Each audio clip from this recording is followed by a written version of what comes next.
Hey there, everyone. An important aspect of the mixing and mastering stage that warrants its own sort of discussion is the idea of automation. So, we've briefly, encountered this before. So we're talking about like making changes to, various parameters over time. And that might be a volume kind of thing. It could be panning the direction of sound, or it could be automating how an effects process works, something like that.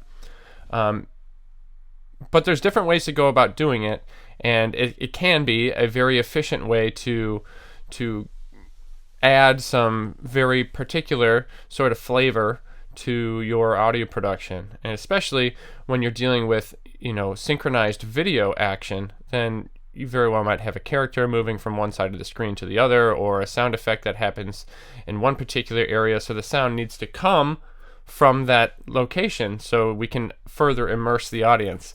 We're going to look at some various ways that we can accomplish these types of things in Pro Tools, so you can explore what sort of workflow is the best for you.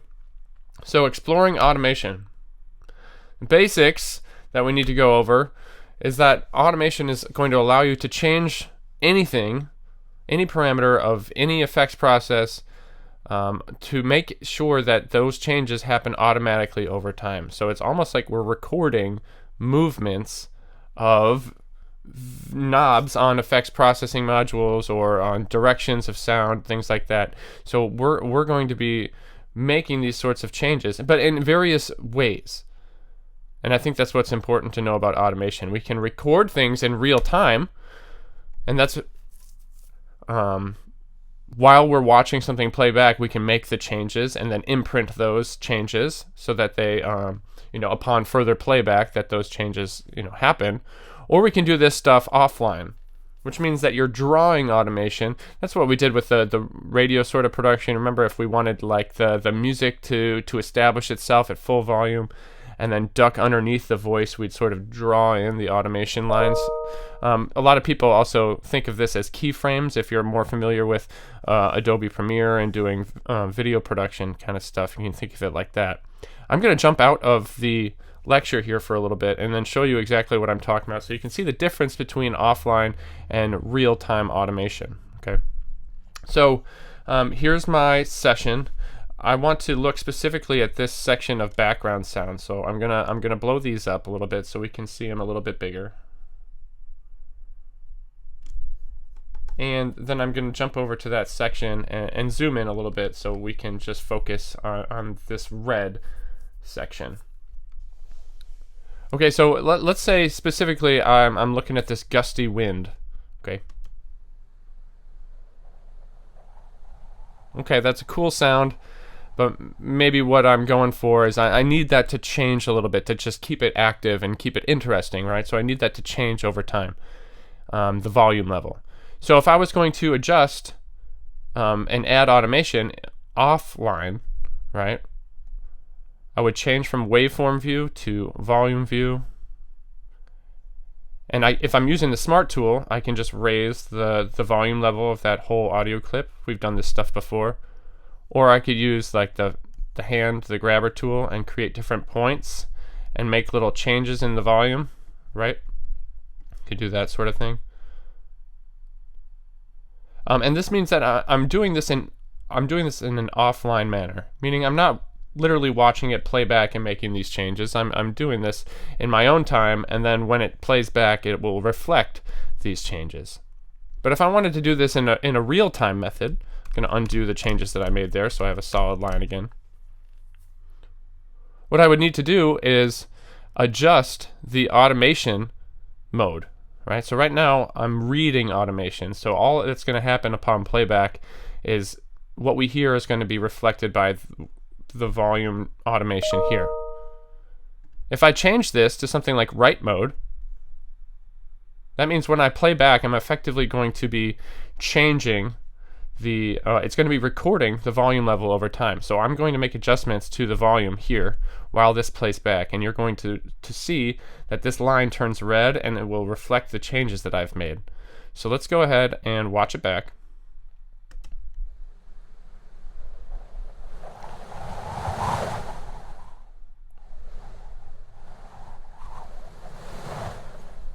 right? So all that stuff is being recorded in real time as we listen back to it.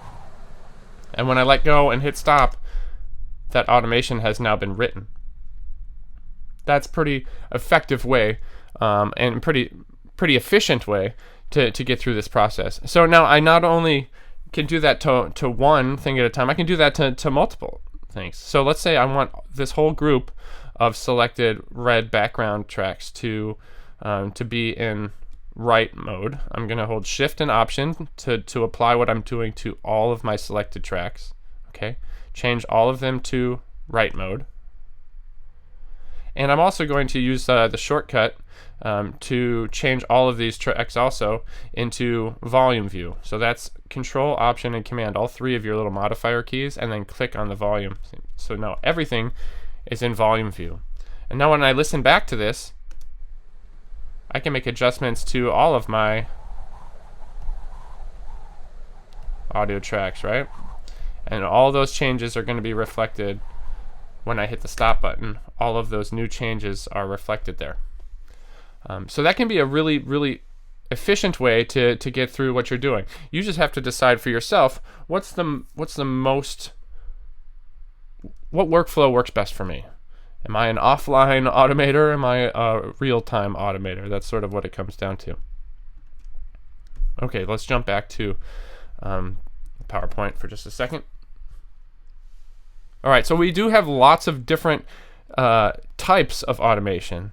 So we have two different ways of approaching it, which is offline and real-time, but we have different methods that we can achieve this. All right, so the pencil tool, allowing you to draw things with the mouse. Let's take a look at that.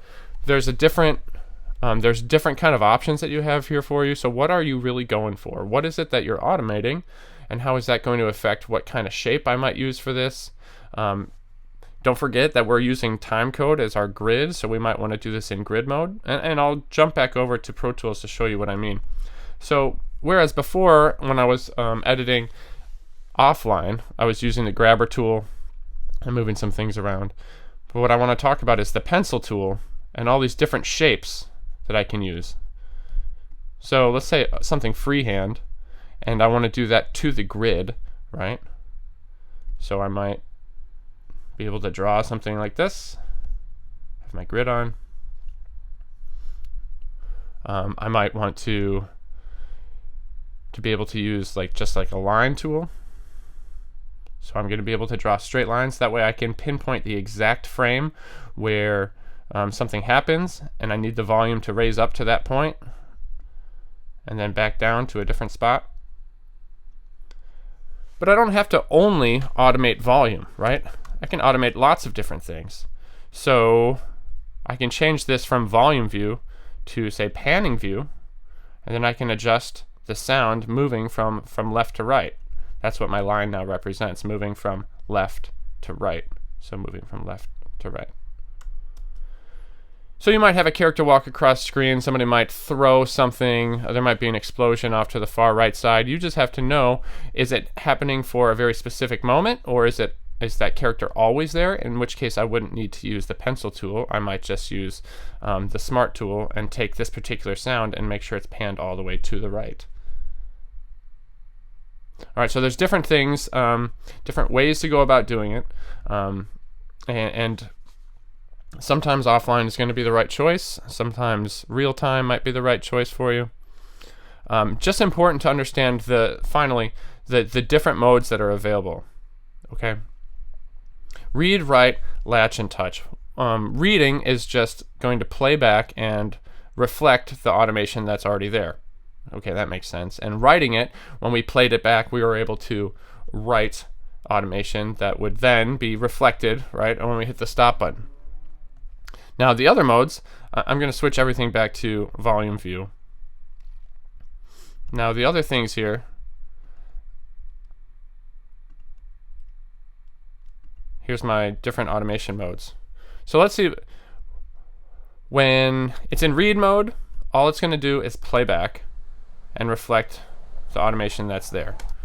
When I'm in write mode, it's going to, as soon as I hit play, it's going to constantly be recording the movements of this particular thing. So it's, even though it's the same level, it's still writing new automation in that location, and it will be reflected when I make changes. Right? And when I hit stop, then we just stop and it goes back to where it was. Okay, that's different than latch mode. In latch mode, look what happens. It's not yet writing. Notice how it's not red? So it only begins writing when I start doing something. And then watch what happens. As soon as I'm done, it goes back to where it was. And there's a slight difference between latch and touch mode. All right, so both latch and touch mode do not begin writing until you actually make a movement. But in latch mode, the automation jumps back to its original position once I hit stop. With touch, it's going to remain where it's left off. So nothing happens until I touch it. And then let's say I stop touching it up here, it's going to go right back to where it was. Okay, so that's slightly different. So it's only writing stuff when I'm physically moving it. If I don't do anything, then it's going to go right back to where it once was. So these are easy ways. The touch mode is sort of like to make a fine-tuning adjustment. What I might do is listen to this and have it in write mode, and then make all my major adjustments. And then if I need to, go back and do a little touch up with touch mode and just fix one particular little section, and then everything else will remain the same. Okay, just to take this a little bit further and to further explain the automation modes, just one quick video that sort of goes a little bit more in depth about just how each one, the functionality of each one of these modes.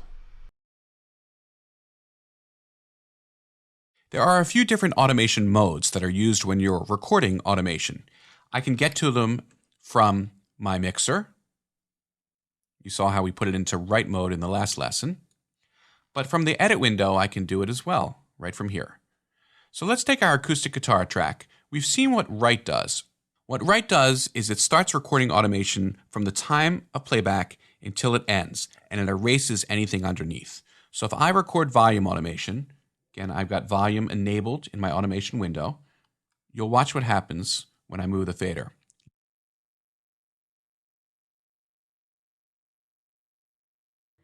With one smile,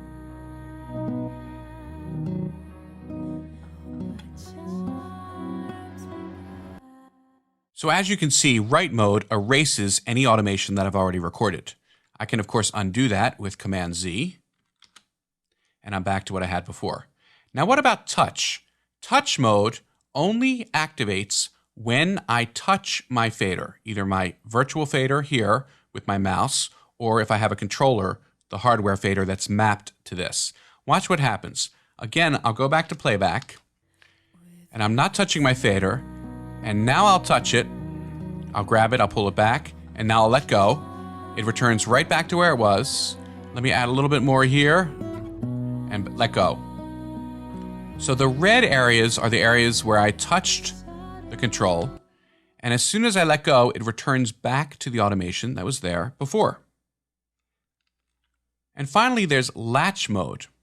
What latch mode does is it records all of the automation just like in touch mode. As soon as I start touching the fader, it starts recording, but then when I let go, it doesn't return to where it was. It stays where I just left the fader.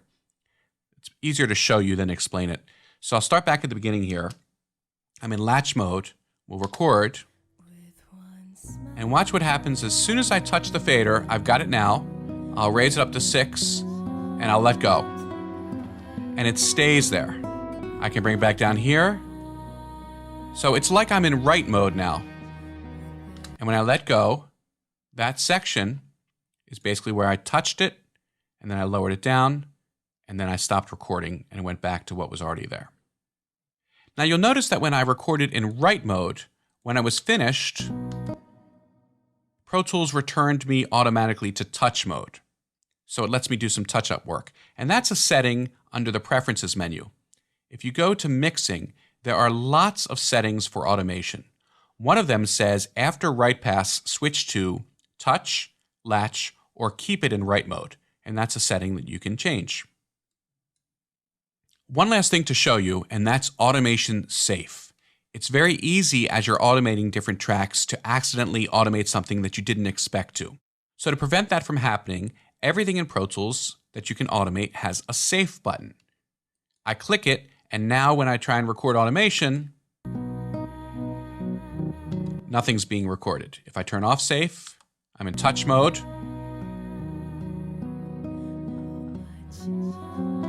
It turned red when I started recording, and you saw it recorded. Now that works fine for the volume control. If I'm recording my sends, let's go back to my vocal track where I recorded the send automation. You'll notice if I click on the send, there's also a safe switch.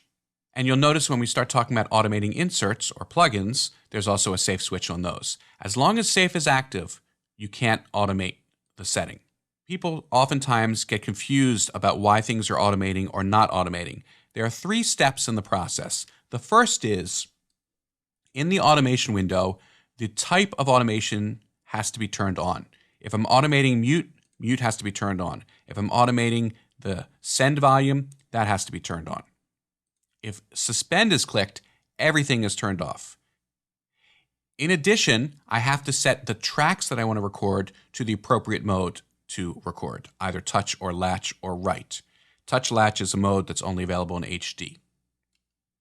And then finally, I have to make sure that anything that I want to record, any specific elements I want to record, do not have the automation safe turned on. Turn on the type in the automation window, turn on the correct automation mode, and make sure automation safe is turned off, and then you can record your automation. Now that all applies when you are recording automation, but what about playback of automation? Now suspend will turn off all automation. Safe will turn off writing automation to a track, but if I go to off mode, it will turn off reading automation for that track. So again, back to my guitar track here. Let me close this out. You'll notice when automation is off,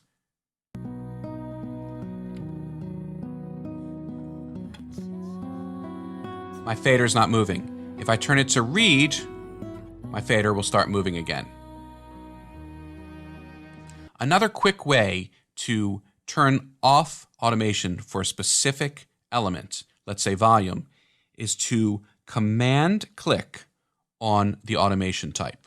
So if I command click volume, volume will not be automated, but everything else for the track will be. If I set the track to off, none of the automation will apply. Volume, mute, sends, plugins, everything is turned off. But if I only want to turn off my volume automation, but keep everything else going, then I just command click the volume. With my vocal, I can have my volume control automated. In other words, the automation would play back for that. But my reverb control, my send control, I just command click, and that will be turned off. That will not play back. Okay, so hopefully that clears up a little bit about the different automation modes, how to accomplish them, and what their uses might be for various purposes, right? Not just for our post-production for video purposes, but other ones as well. Finally, the last things are just a couple of quick shortcuts, and I know this is going to look like a lot of words here, but really it's just putting your left hand on all those Control, Option, and Command buttons, or it would be Control, Alt, and Command on a PC. I'll jump out of here and just show you what I'm talking about, because if you're dealing with automation, it's going to be so useful for you to be able to say, well, I'm looking at all my different tracks here, and I want all of them to be in volume view. Hold Control, Option, Command. Hold Control, Option, and Command, and then just click the volume section, and it turns all of your tracks into volume view. Hold the same buttons and click the title to go back to waveform view. Hit one of the pans to go into panning view. So that's a really quick way to sort of jump around and make all the different automation adjustments that you need to. Cool, thanks for watching this one on automation. I'll see you later.